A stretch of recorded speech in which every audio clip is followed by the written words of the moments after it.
Transform your videos from static to sensational by mastering motion blur in Capcut.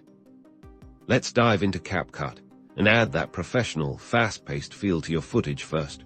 Open your project in Capcut and select the clip you want to enhance. This effect is perfect for action, sports, or any scene where you want to convey speed and energy. Navigate to the Effects tab, usually found at the bottom of your editing screen. Tap on Effects. Within the Effects menu, you'll find different categories. We're going to look for body effects for this particular type of motion blur, as it often works by targeting movement within the clip. Scroll down or browse through the options until you find motion blur. Tap on it to apply it to your selected clip. Once applied, you'll see a preview of the motion blur. Now comes the fun part: customization. On the right side, you'll find sliders to control the intensity of your blur.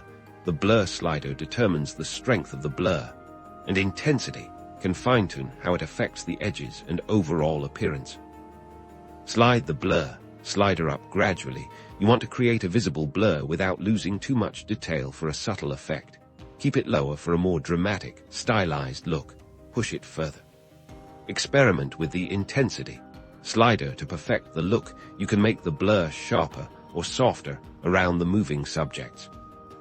Once you're happy with the look, tap the checkmark to apply the adjustments. And that's it. You've successfully added motion blur to your video. Now, export your video and marvel at the new sense of speed and professionalism you've injected into your edit. This simple effect can elevate your storytelling and make your visuals truly pop.